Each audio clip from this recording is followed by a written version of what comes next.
All right. Hello, everybody, and welcome back to another episode of the 306 Fantasy Football Podcast. Recording Monday night here for our Wednesday, May 3rd episode number 86.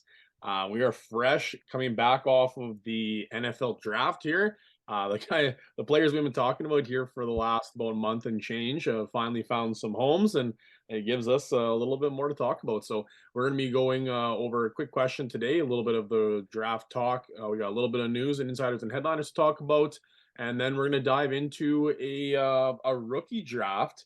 I know a lot of you dynasty folks, your dynasty rookie drafts are going to be coming up here shortly, and we're doing our kind of at a first glance rookie draft as we're going through a 12-team two-rounder. So we'll get into that, followed up with Zach's hot take of this episode. So before we get things started here, we'll throw things over to the guys and see how everybody's been doing the last couple of weeks, and then we'll get started. We'll start first with Armand. Armand, what's how's things been going here? I know club basketball is all wrapped up. We talked about that a little bit. With the nice weather, are you guys getting in and out and about, or are you just kind of hanging out lately? Oh man, we are outside so much. I think the only time we spent inside yesterday was during Griffin's nap time, which is a rare occurrence nowadays. But with all that outside air, it got him a little bit more tired, which is awesome because tired kid is a good kid sometimes. You capitalize on that nap time, there, Armand. Yeah. Zach, what about you? What's been keeping you busy?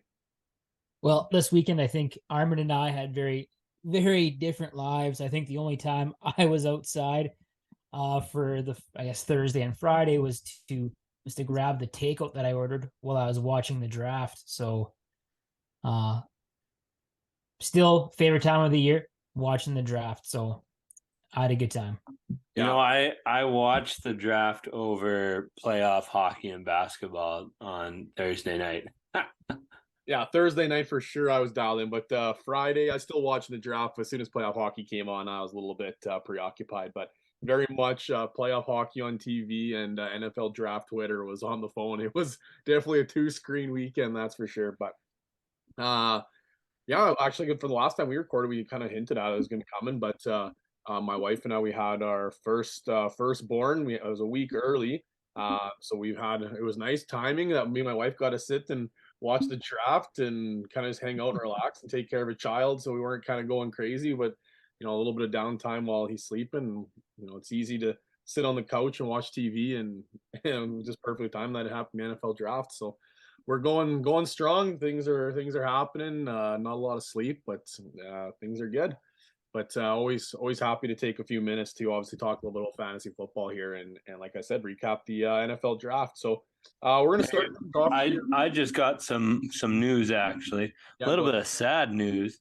Canadian icon, musical icon Gordon Lightfoot died. Oh, no way! Like just right now? Wow, my wife just texted me. So he was a great artist, and my condolences to his family if they happen to be fantasy football fans. Yeah, hadn't heard that, so that's too bad. We'll go into our quick question of the week, and this one's gonna be like this whole episode is gonna be pretty draft orientated. But this question is, what's one of the biggest takeaways for you coming out of the 2023 NFL draft here? And we'll start this off with Zach. Zach, what's something that you want to take away from the draft? Well, I don't know if it's a takeaway as much as it is just a reinforced message. But what's good for the NFL isn't always going to be good for fantasy football. And I think we see this year after year where after the draft, there's plenty of discussion and arguments about the players that survived incoming rookies or rookies that landed in really difficult fantasy positions. And this year's no different. We saw Zach Charbonnet, who I know the two of you really, really liked. And I think both of you were kind of split between him and Gibbs as your RB2. Land in a very frustrating position in Seattle. We saw Marvin Mims, who a lot of people thought might be a top 5, top 7 rookie wide receiver, land in Denver in a very crowded wide receiver room. And then Denzel Washington, who I know you liked quite a bit, Jordan. He fell quite a bit down to the end of the third round, but it kind of came out in the wash that there was some medical concerns with his lower body, but still Denzel Washington, who some people thought might sneak into the end of the first round prior to Thursday, but fell down to the third round, and now he's in Pittsburgh, where Pat Fryermuth is an emerging talent of his own. So what's good for NFL teams as far as building depth and acquiring as much talent on offense as possible isn't always good for fantasy football. Yeah, but you you said it pretty well. Their frustration. And there's a couple of years back. I remember. I'm trying to remember which draft year it was. I remember actually it was the second round, and I think it was me and you, Armand, or maybe it was me and Bourdon. It might have been all three of us. We were golfing during the second and third round. And I remember being really really excited about some players, and right away I'm looking at where the landing spot was, and he just kept thinking like these players were landing in the same spots and the same players on the same teams that I already had, and it was very frustrating. And for the most part, it wasn't terrible this draft, but some of the bigger names were the ones that were kind of eaten into a little bit. But that's just like you said, Zach. That's just football. That's the way it is. But Armand, what's one of your takeaways? Kind of along the same lines as Zach, but it's we get a reality check every year when it comes to draft season. And as much as we can predict what's going to happen, it's always unpredictable. We don't know what the GMs are thinking.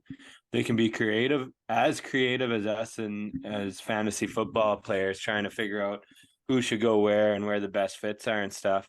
And then so that makes it very unpredictable.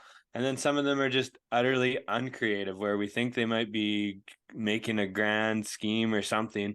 They end up just picking someone that is uncreative at all, and you're like, I'm not surprised, but yet kind of surprised. you know Yeah, absolutely.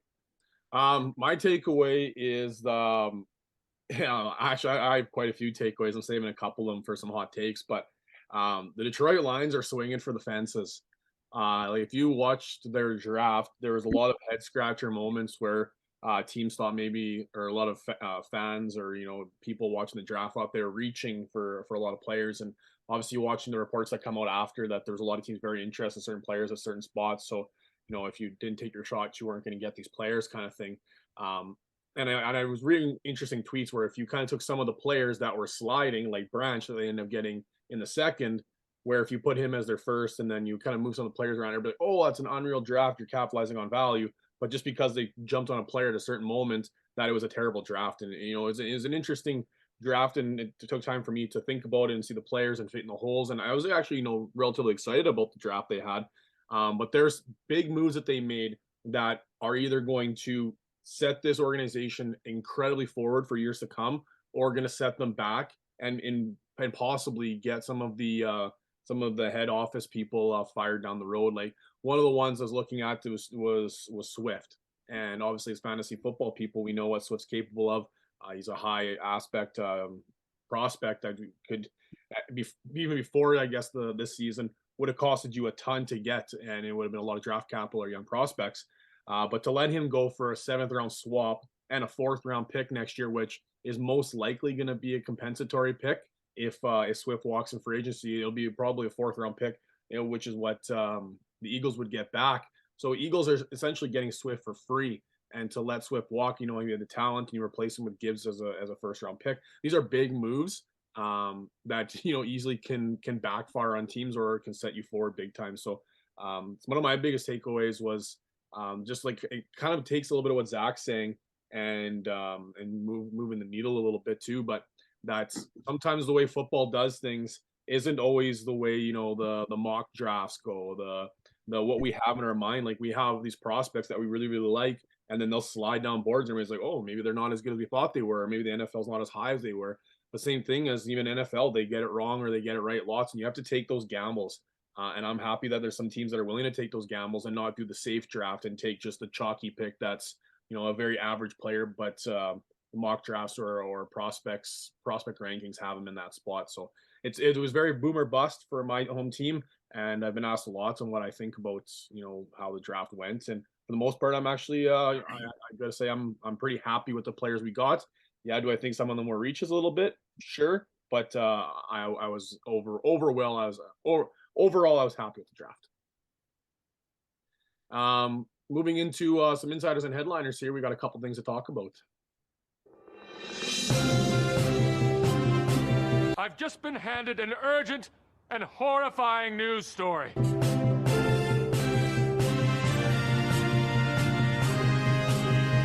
I'm Ron Burgundy. So a couple to talk about here. One big signing.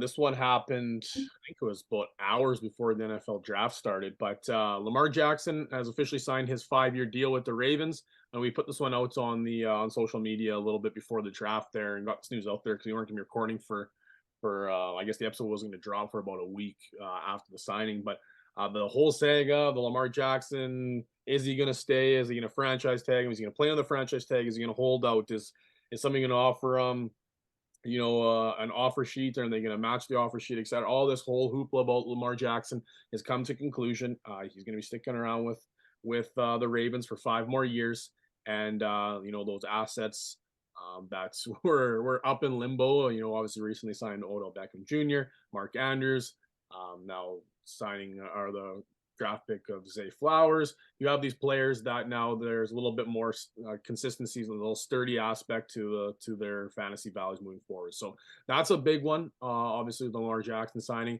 and then the trade I talked about, the Swift trade already, and then the last one was the Aaron Rodgers trade as well, kind of a last minute, about day or two before the draft. Aaron Rodgers is finally moving to the Jets. Same thing. The saga has been completed. The Packers in return for Rodgers got the 13th overall pick in the NFL draft. So they switched the 15 to the 13. They got a 2nd round pick, which was pick number 42 in the draft. They got a 7th round pick this year. And then next year in 2024, they got a conditional 2nd round pick, which if Rodgers plays over 65% of the snaps, it will turn into a 1st round pick. So obviously one would assume that he's going to play over 65%, obviously shy of injury. So that's will most likely be a 1st round pick. And then the Jets received Rodgers, pick 15, like I mentioned, that 315 swap. And then they also received the 5th round pick, which was pick number 173 in the most recent NFL draft. So 2 big things that were consuming a lot of our conversations in the offseason was the Lamar signing and then the Rodgers trade. And I guess maybe I'll ask Zach this one too. Maybe if you have a couple maybe a thought there too, Armin, we can throw it in. But which one do you think is more important for fantasy here? Is it the Aaron Rodgers trade to the Jets, or is it Lamar Jackson re-signing with the Ravens? So which of the two you think is the biggest deal for us as fantasy managers? I think the easy answer would be Aaron Rodgers, because Jackson was franchise tagged, so he was, unless he held out, he was going to be there no matter what for at least 1 more year. But looking at Aaron Rodgers likely isn't anybody's QB1. He's a good asset to have in super flex leagues as a QB2. But right now, I think his biggest value is what he brings to the weapons around him in New York. Look at what Garrett Wilson did this past season with Zach Wilson, Mike White, and whoever else that was at quarterback. And he was still an outstanding rookie season for him. Now with a competent, albeit quirky quarterback in Rodgers, I think the sky's the limit for him and the rest of the New York offense. Is that kind of where you're at, Armin, too? Yeah, like the impact Rodgers has on the guys around him is important. And we didn't really like Lamar. We weren't for sure that he was going to play, but like I was pretty confident that he was. So I think, yeah, the Rodgers thing is better.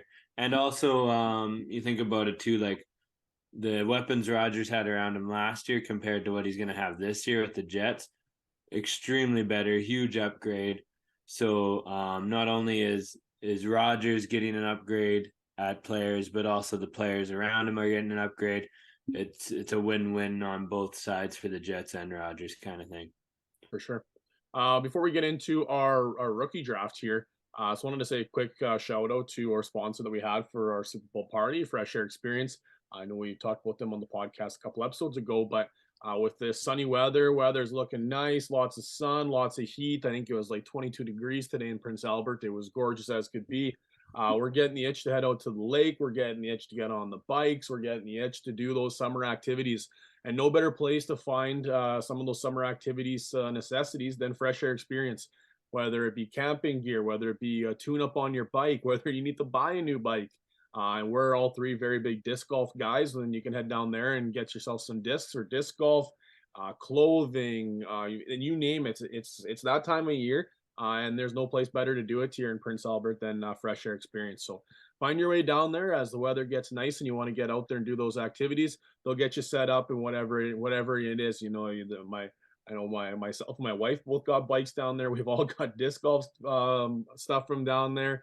Their 60-40 sales legendary. Obviously, we missed that one for the winter. We advertised that, but being able to down there and get whatever it is you need for the summer season, Fresh Air Experience will hook you up. So find yourself down on Central Ave. Even the new bike shop is even now open. So there's 2 portions to the store open. So you're gonna want to go down there and check that out.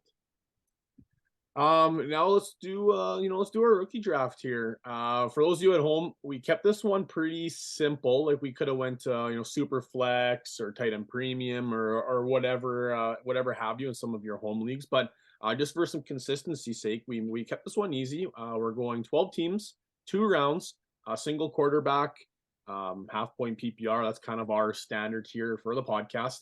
And we just are going to alternate through picks. Go Zach Armin Jordan all the way until we finish pick number 24. So we're going to try and keep this short and sweet. We talked about almost all of these players already well in depth an episode or 2 ago. So we're going to give a light little recap or summation of the player, the landing spot, and why it kind of fits the bill as they would be in this spot. Keep in mind, a lot of our picks maybe aren't consensus. It's just kind of where we're at here at a first glance and kind of off the cusp of the NFL draft. So without further ado here, Zach, you got the honors of taking the 101 here.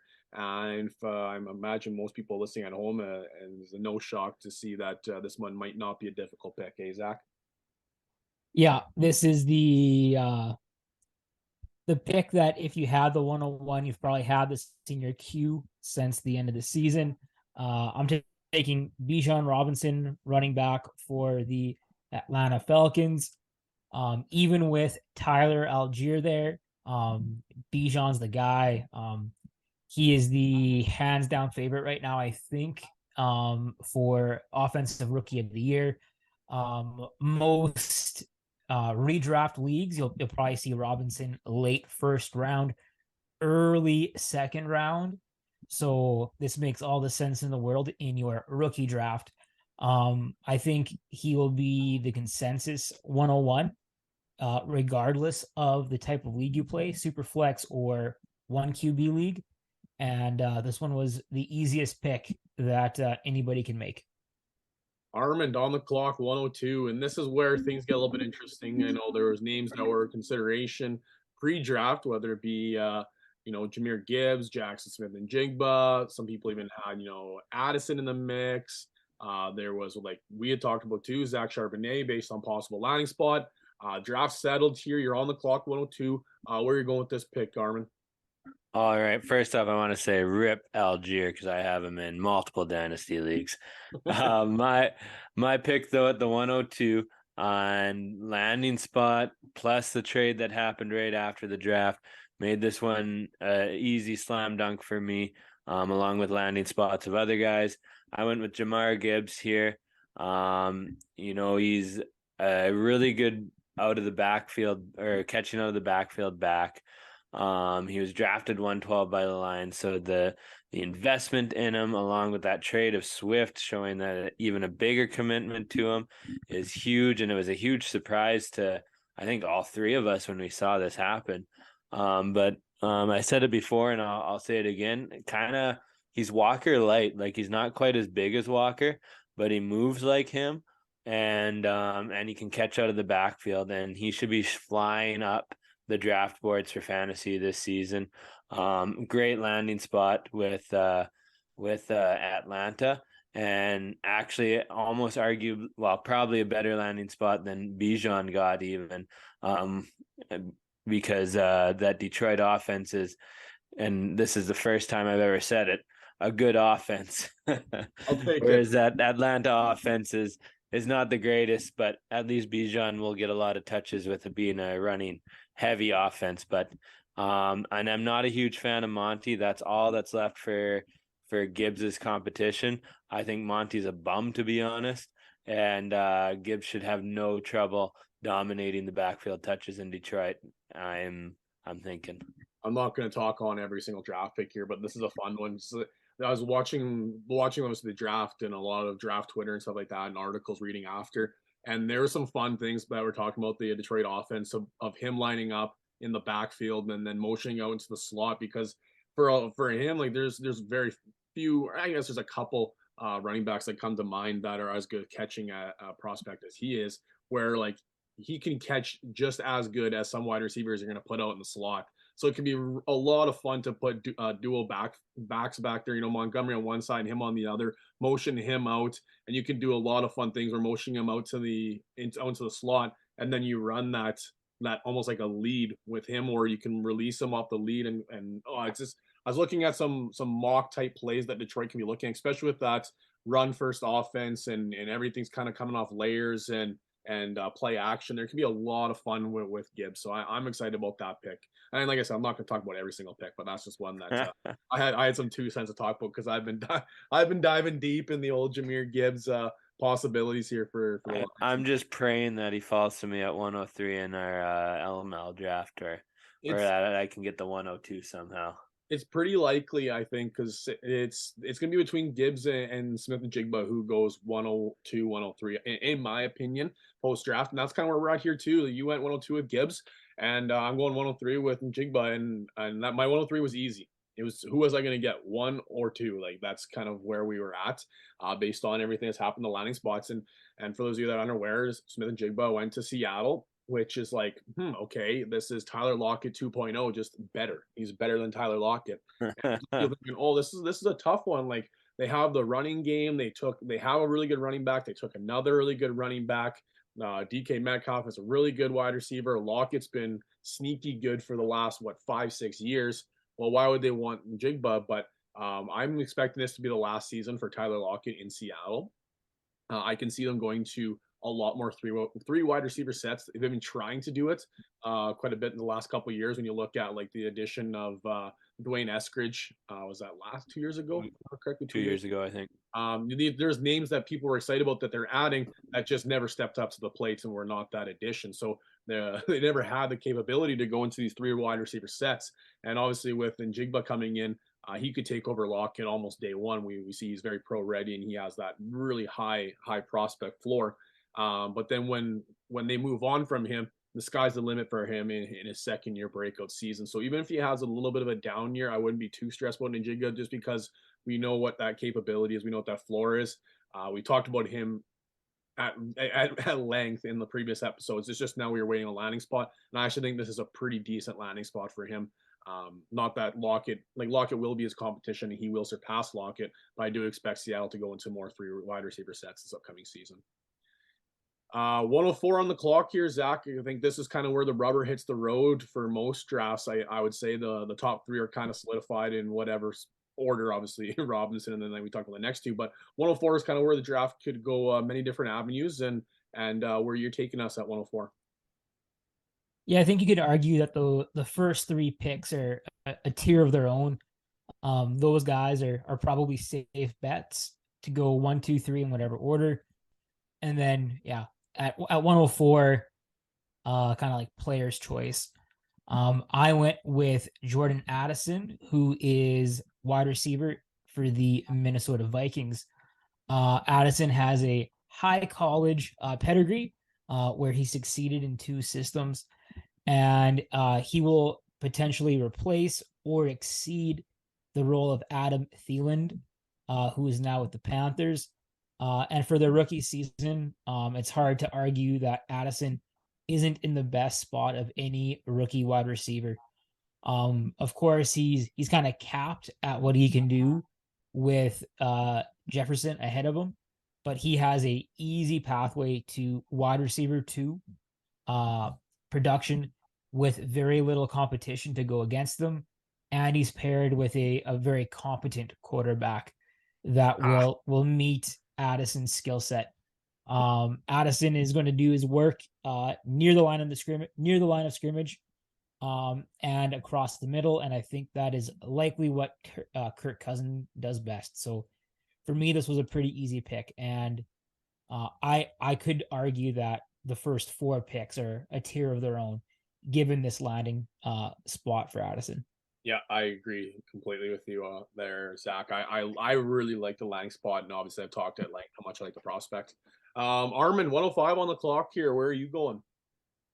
The only thing Kirk Cousins does well is get Justin Jefferson the ball. Looking like a true Vikings fan over here. Yeah. I went 105. Zay Flowers, wide receiver for Baltimore now. We saw pre-draft that he is some of the fastest feet in the draft here. Great route running ability. He just can turn like crazy. Super agile player, can get open like just like crazy, man. So hopefully Baltimore finally did find a weapon to match with Jackson here in the receiving game besides Mark Andrews, because they've been trying for a while. Marquise Brown looked good for a bit, but he wasn't exactly what they needed, right? They needed someone to put up a bit more yardage and not be so boom or bust. And then, they've signed guys. Bateman has had promise, but has been so injury prone and stuff like that. Struggle to find chemistry with Jackson. So hopefully Zay Flowers can be that guy. He has an opportunity to become the number one receiver in Baltimore. And if not, he'll have some good production, I think, still, even though he might, even if he's not necessarily the number one. This is kind of, I get a little bit kind of what's left over here. And, in the landing spots, I think one could argue, and I would argue, that maybe I would take this player ahead of Zay Flowers that Armin mentioned, just because you never know what you're going to get that Baltimore offense, or passing offense at least. And they continually add offense weapons. I guess we never really mentioned it, but apparently Antonio Brown wants to go join the Ravens, or has signed with the Ravens. Yeah, I saw that post. Yeah, I thought once we saw him stripped down on the Jets at the Jets game there, I thought that was going to be the end. But maybe we haven't seen the end of Antonio Brown. But I went with Quentin Johnson here at 106. And it's funny, right away, Zach put it in the chat, and I was thinking the exact same thing. So I had to put in the chat that the Chargers have a type, and that type is these big body wide receivers, contested catch wide receivers. And to me, like, Quentin Johnson is like, it's like Mike Williams. Like, they're like two of the same in a sense. So to draft him, it kind of makes sense on who they're targeting. Boomer bust wide receiver. But with an aging Keenan Allen and an always hurt Mike Williams, this is a wide receiver that could step into an immediate role right away. For even if he steps into as that wide receiver 3, this will be a camp battle between him and Josh Palmer as that wide receiver 3, and the two of them are going to go toe to toe for that. Quentin Johnson very well could beat out Josh Palmer. I know they're very high on him, but in the time that Palmer was there as the wide receiver 2, dealing with injuries, other wide receivers were dealing with injuries, he didn't really meet the bar. So Quentin Johnson comes in and will most likely surpass Palmer as the wide receiver 3. And, with Keenan Allen susceptible to injury, as well as Mike Williams very, very susceptible to injury, could step into a wide receiver 2 role very, very quickly. So high-powered offense, big body wide receiver, boomer bust potential. Quentin Johnson, I'll take him at 106. 107 there, Zach. Who are you going at? I think the way the board has fallen to me, this is a bit of a tier break. Also, 107. This is the last player that I deem worthy of a top 7 pick, and that is Dalton Kincaid, tight end for the Buffalo Bills. The Bills traded up for this pick ahead of the Dallas Cowboys, and they selected the 6'3", 245-pound tight end. In the lead up to the draft, there were plenty of comps for Kincaid to Travis Kelce. And Kincaid can fill several roles in the Buffalo offense, either as a big slot wide receiver or as a tight end. Fortunately for him, both roles offer limited competition, and I could easily see Kincaid as a rookie slot in as a top 12 tight end overall. I wouldn't be surprised if Kincaid was the number 2 pass catcher on the Buffalo Bill offense by the end of the season. All he has to do is surpass Gabe Davis, which isn't a insurmountable feat for somebody like him.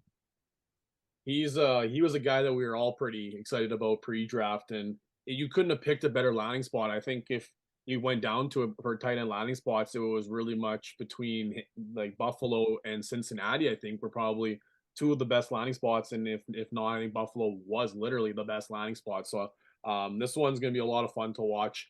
I know it's could be stressful drafting a tight end the first round of your rookie drafts, but with somebody with this type of athleticism and this type of potential, it's the risk reward factor might be there, like Zach said in that tier break.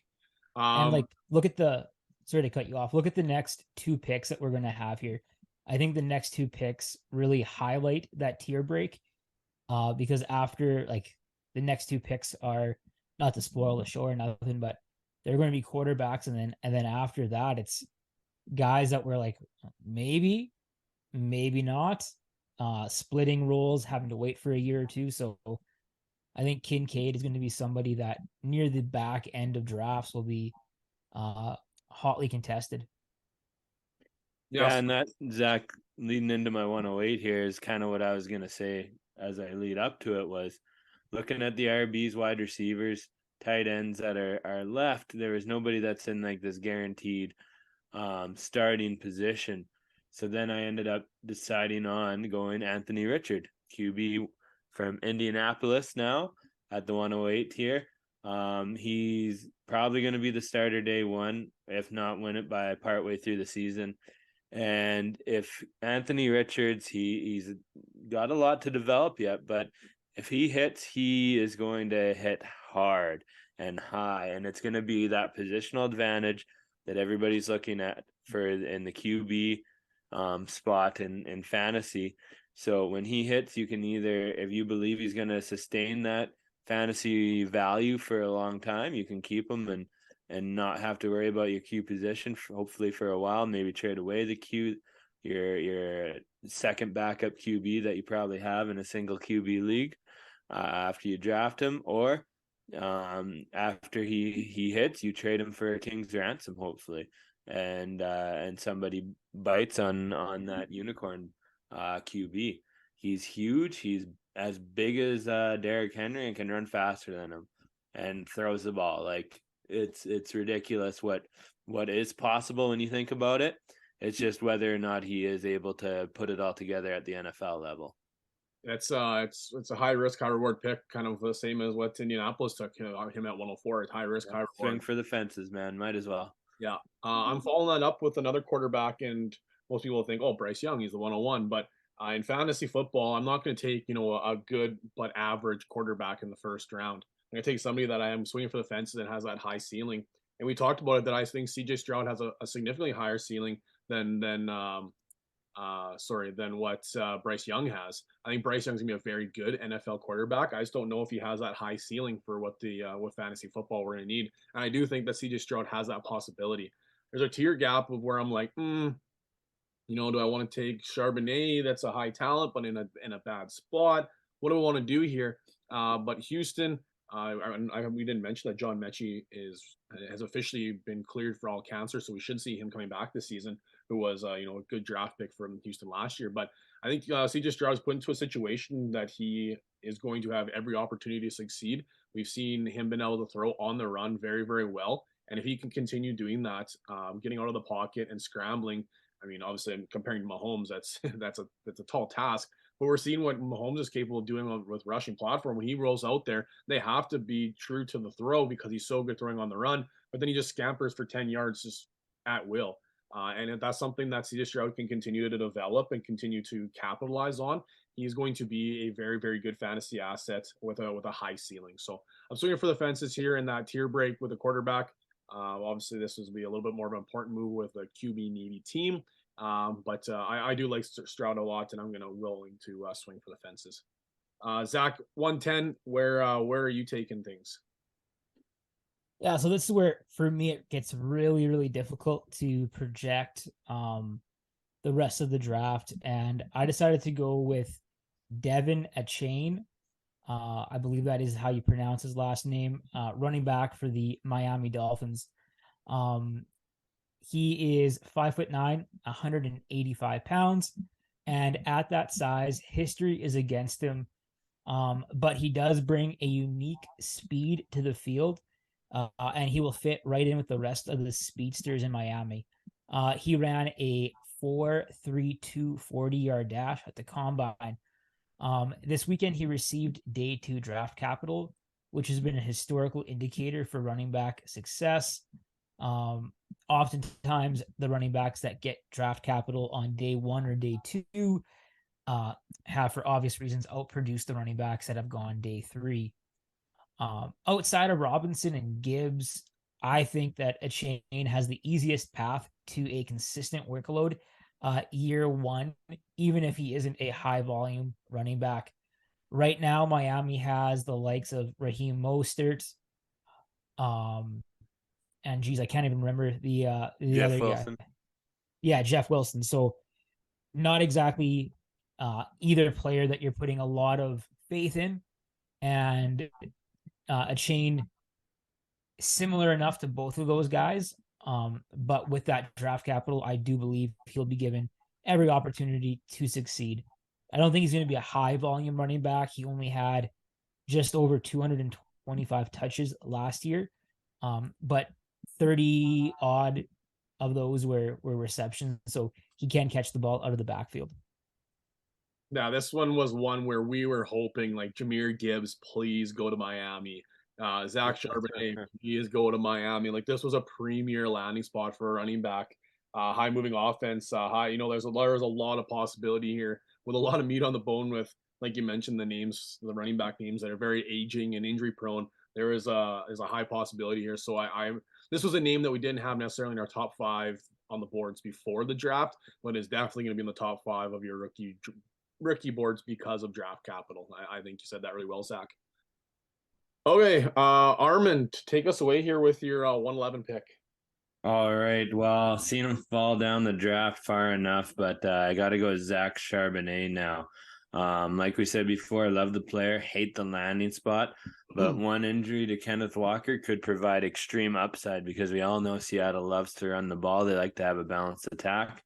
And, there is still the possibility that he does have a little bit of standalone value running alongside Kenneth Walker here, just because we do know that Seattle does like to run the ball so much. So hopefully the pair of them don't cannibalize each other too much, and we could have both fantasy relevant RBs like Nick Chubb, Kareem Hunt have been over the years. It just sucks because it kind of cuts the ceiling off on both these guys a little bit. Yeah, I'm I had a hard time when I was looking at this. I'm kind of glad you took him because I was looking at my next pick and I was like, don't make me take this pick.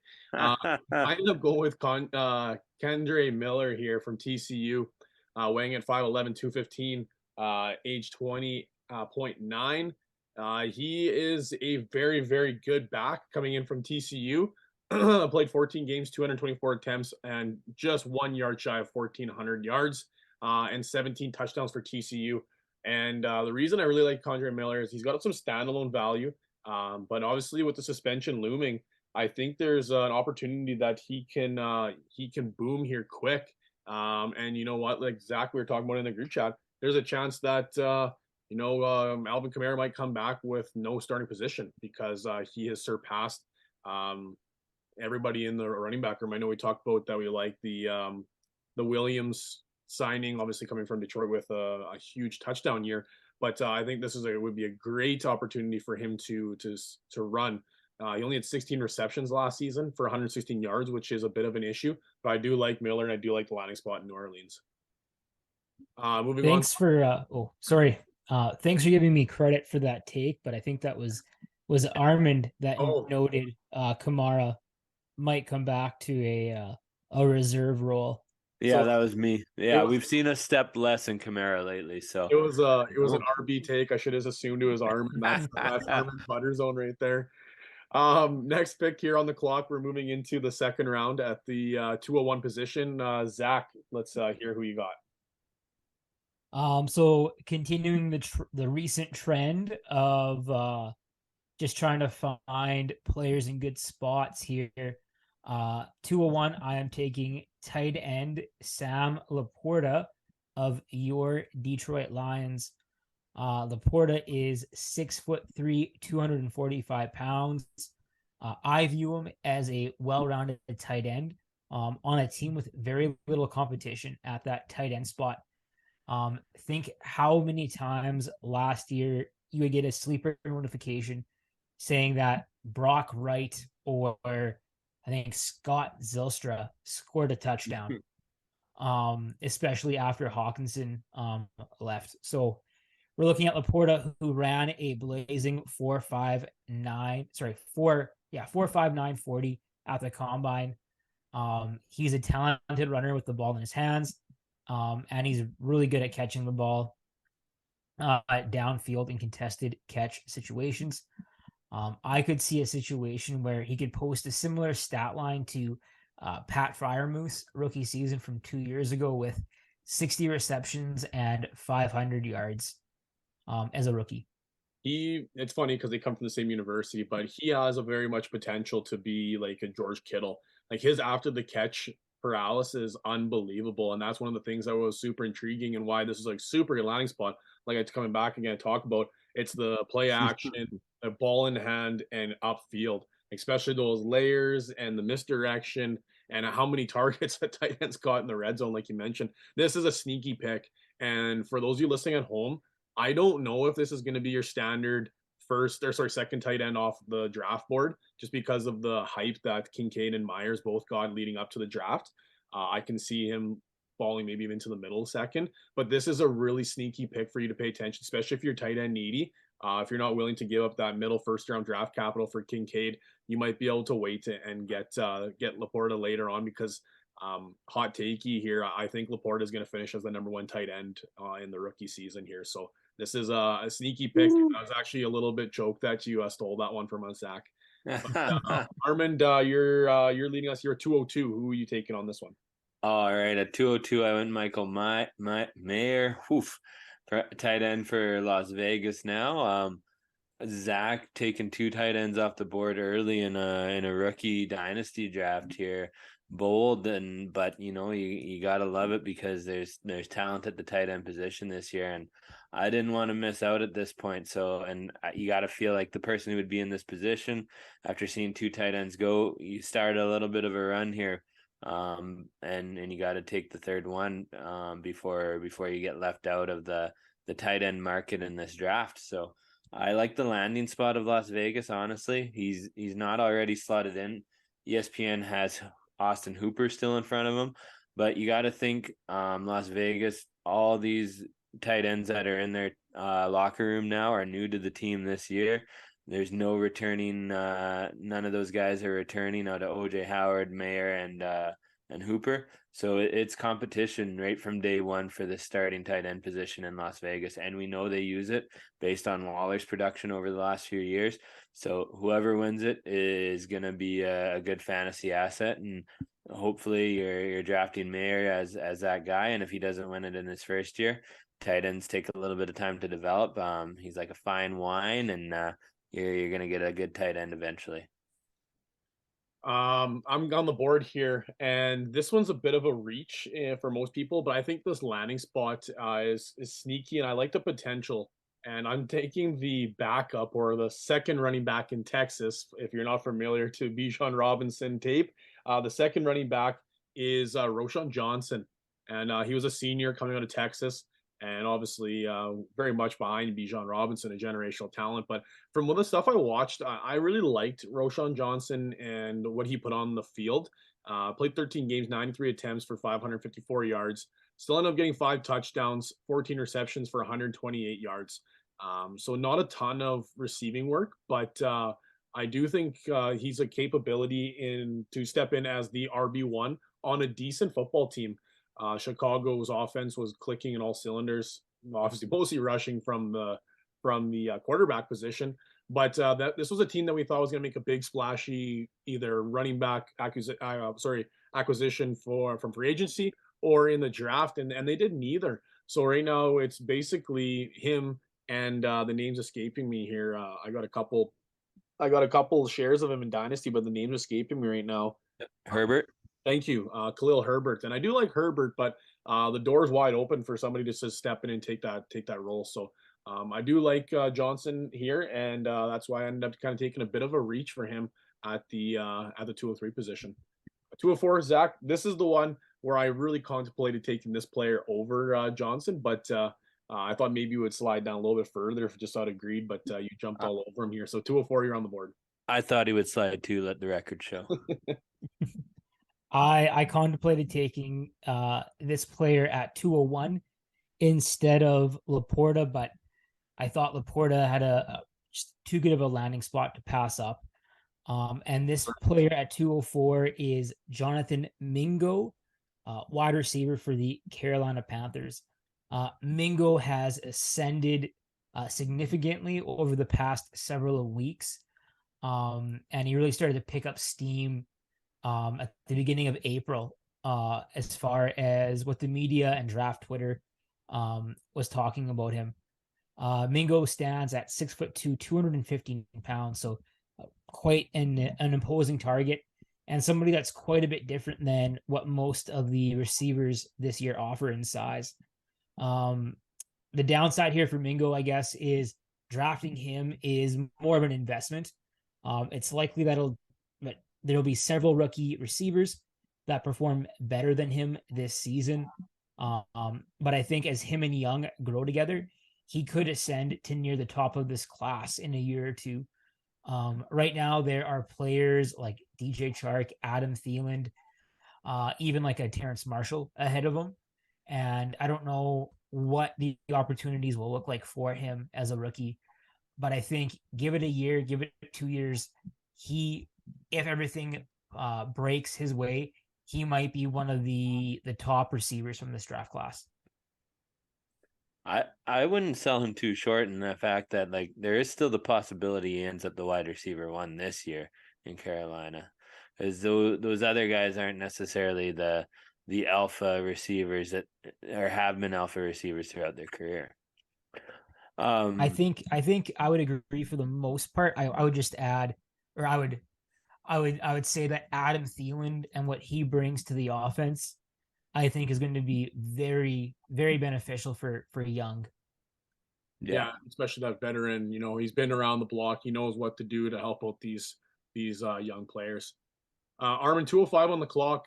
You might as well stay where you're comfortable, I guess. You're 205. Yeah, I didn't love the receivers in this draft class, so I ended up going a little bit running back heavy here. I had 2 guys here queued up for me. I ended up going with the one that I think is going to have a little bit more value as a second string. The other guy's in a clear second string position as well, and he's the guy that Zach picks next. But I thought this guy has that ability to potentially have more touches as a second string, and if there's an injury in front of him, kind of like Zach Charbonnet, it's kind of to the moon for him as well. And not to mention a bonus, he's Canadian. Chase Brown, running back for Cincinnati here. He's a very good running back. He can do it all. He's quick. He can catch. He tries to run over guys. He's a little bit smaller, so he doesn't always run over guys, but he puts his body on the line, and he's a grinder, and that's what you love to see, especially in a second string guy. He's gonna be the guy that when he gets his chance to touch the ball, he's gonna give it his all. 206. I'm stopping the slide. I'm going to take Bryce Young, quarterback from Carolina. We talked about him lots already with other comparisons to other quarterbacks we drafted. Obviously, talking about him with Mingo here and then the connections that they're going to create. 206, I'm comfortable taking, a very good, possibly not great fantasy asset, but a very good quarterback. Like you look at like a Derek Carr handfuls of years ago, I try and even think where he would have been drafted in fantasy drafts. I don't think I was even playing dynasty fantasy football at that point, but those are the guys that are really good QB2s with QB1 upside based on where their trajectory could go throughout their careers. And I do think that's kind of where Bryce Young fits the mold. I think he's going to be very, very good, but I don't think he's going to be great, especially for fantasy football. He's going to be a very good NFL quarterback, not necessarily fantasy football. But you need quarterbacks on your team. You need to be able to have those QB2s with QB1 upside, guys that can climb the ladder over years. And in the middle of second, where I'm kind of grasping at straws a little bit, I think because that's kind of the spot where I'm starting to be okay to take that shot. Actually, I think a handful of years back, I think it was the 203s where I got Joe Burrow. So you take those opportunities when they fall to you. Obviously, a different draft class there, but Bryce Young 206, Zach 207 here. Where are you going? Yeah, like Armand alluded to a few moments ago, I went with running back Tyjae Spears. Now with the Tennessee Titans. Spears is 5'10", 190 pounds. And just like Mingo, this is a futures bet. Drafting Spears, you're betting that when they move on from Henry, that being the Tennessee Titans, when they move on from Henry, they'll stick with Spears. And similar to Devin H.N., he received day 2 draft capital, which indicates their belief in him. He'll obviously be limited to his upside until they do move on from Henry. But at this point in the draft, I think the potential is too good to pass on. And I don't know if there is many players that offer the talent and the upside that he does this late. Armand, you're following things up here with what are we at, 208? Yeah, 208. Where are you going? Yeah, I went with Jalen Hyatt, new receiver for the New York Giants.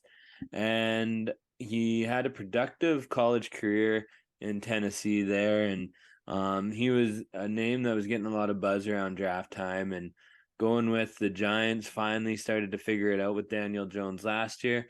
Get the receiver that's going to grow with him here in the next few years.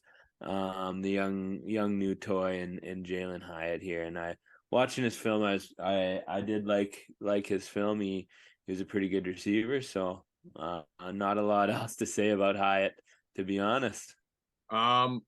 I remember when we were recording and I was like, the Kansas City is going to draft a wide receiver and they're going to fly up draft boards. Well, we're at that point of the draft here, talking about Rashee Rice, wide receiver for the Kansas City Chiefs.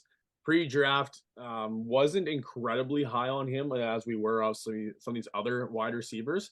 We talked about these perennial talents, but this guy was very, very explosive coming out of SMU. 92 percentile explosiveness, 92 percentile, 95th percentile vertical board, 86th percentile board jump, but a little bit slower, 53rd on the speed and 40th and 52nd in the 40. So explosiveness, vertical and broad jump, and some of those other tests was high, the speed a little bit lower. But his stats at SMU this last season, he put up 1,355 yards, which is not an easy feat with 10 touchdowns.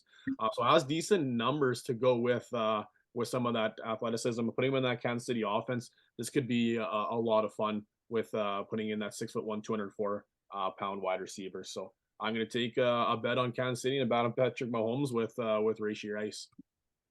210. Zach, you finally get to take one of your top 5 wide receivers here. Yeah. With my last pick in this mock draft, I go with Josh Downs, wide receiver for the Indianapolis Colts. Josh Downs was 5'9", or is 5'9", 171 pounds. Going into the draft, he was my pre-draft wide receiver number 5, and he did fall lower than I expected. But with that fall came a very interesting landing spot. The Colts wide receiver room isn't filled with top end talent, and Downs could find himself playing quite a bit early on, I think. And I will say, if you liked Zay Flowers in the first round, I think you'll absolutely love Josh Downs in the second round. as they offer a very similar skill set and measurables. And right now, I think Downs will be somebody that in a year or two, we might look back both NFL and fantasy football wise and say, what the heck were we doing? Why did he fall as far as he fell?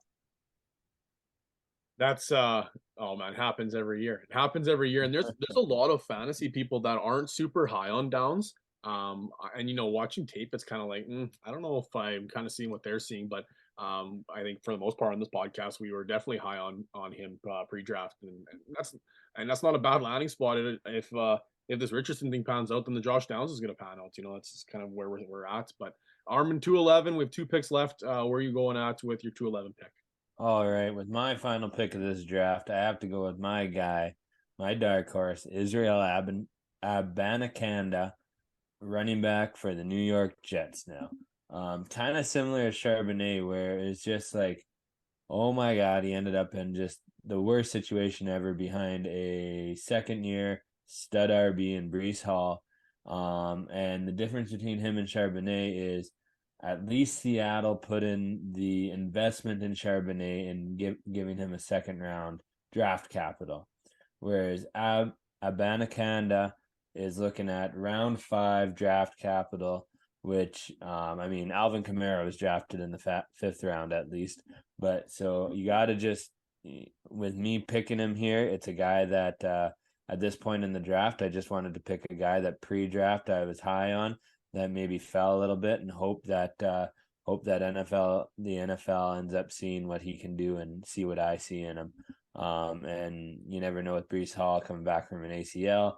Maybe he comes in a little bit slower than we want, or maybe they want to not bring him in as much. So maybe he gets a few touches there, but just a terrible landing spot for a great prospect. Yeah, he's going to definitely have opportunities if Breece Hall's not ready to go start the season. But wrapping this draft up, I'm going to take Tank Bigsby, running back from the Jacksonville Jaguars. And obviously he's slotting in as the RB2 in this situation. But I think there's a lot of upside for this Auburn running back. This past season, he put up 970 yards on 179 attempts. The year before that, he put up almost 1,100 yards, 1,099 yards on 223 attempts, which is absolutely bonkers. And that 2021 season, he put up 21 receptions. This past season, put up 30 receptions, both getting at 180 plus yards. He had no touchdowns in the air, but he also had 10 touchdowns on the ground this season and last season. So a really highly touted prospect that didn't test well in the combine, but has that high upside and high production from the collegiate level. Be interesting to see what he can do in the NFL season and on an offense that I'm very high on this upcoming season for the Jacksonville Jaguars. Lots to be excited about. I think Tank could step into a position where he might be the goal line back, 6 foot flat, 210, but kind of runs a little heavier than he weighs in at. But I like this, especially at this point in the draft, where you might be able to step into a running back that can have a huge role on a good offense. So that'll wrap up our 2-round draft here. Kind of going through it. I'll put it on social media so you can take a look at it too, and we can get your feedback. But before further ado, we'll wrap things up here. We got Zach's ice cold hot take. You're not on fire, Ricky Bobby. I'm on fire.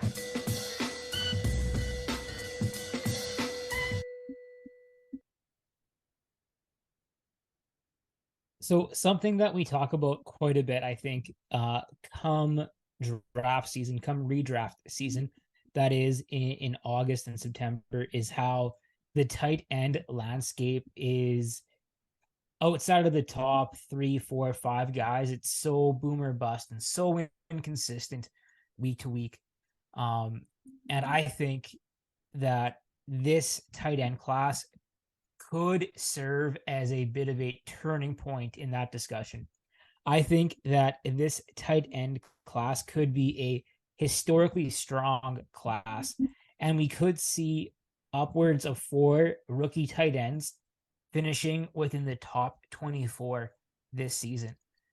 In 2021, there were 3 rookie tight ends within the top 24. Pitts at number 7, Fryermuth at 13, and Kmet at 21.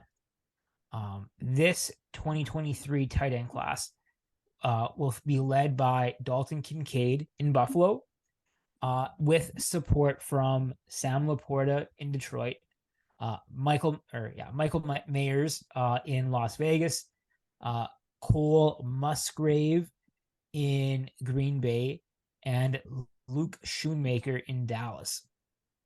Schoonmaker was drafted higher than what I think most people expected, but given the depth chart in Dallas, he could surprise a lot of people given the fact that there isn't really anybody of note ahead of him. And the top 13 tight ends last season, I didn't include Taysom Hill because his numbers throw every average off, given the fact that he had like something silly like 7 receptions, I think. It was all rushing out of the QB position. But so the top 13 tight ends averaged 66 receptions and 745 yards. And really, if you take away the top guys, you take away Kelsey, you take away Andrews, and that really alters the numbers for the rest of the top number 1 tight ends. So I think it is very much within a realm of possibility where we could see 3, 4, 5 of these guys in that top 24 at the position. It's funny, like I could confidently tell you who's probably gonna be in the top 5 tight ends, and like obviously at various spots. You know, the top 2 are pretty easy. The next 3 are, I'm gonna say, easy enough to pick on who would be the top 5, but the next 7 after that are a total crapshoot. Like it's, did you get 5 touchdowns? Then you're probably a top 12 tight end. And funny, like, looking at these numbers, I could see 2. Like you said, 4 in the top 24. I could see 2 being in the top 12. And that would be like pretty impressive because we historically don't see really like superior numbers from rookie tight ends. But there's 2 tight ends that I think could have immediate impact. We've talked about that already. That's Dalton Kincaid and that's Sam Laporta. And I think Laporta is going to have a better season than Kincaid is. But for us to see 2 rookie tight ends being in the top 12, I think would be spectacular. So I think 4 in the top 24 it would be you know, like you said, a turning of the page, passing the torch, whatever other kind of analogy or you know, saying you want to use. But out of the 2 there, Zach, let's just make this spicy. Who do you like more going in the season? I know you took Kincaid before you took Laporta, but rookie season here, who do you have bigger expectations for? I got to go with Kincaid. I think so much of the tight end landscape is decided based on touchdowns. And I think looking at the offenses for both those teams, I think Buffalo has almost less competition at the skill position, especially when Jameson Williams returns in Detroit. So I want to go with the less potential competition in Buffalo, the better quarterback in Buffalo, and the better skill profile, the better athleticism, higher draft capital that Kincaid has. Yeah, for sure. Anything else to add to this episode, Phils, before we wrap this one up?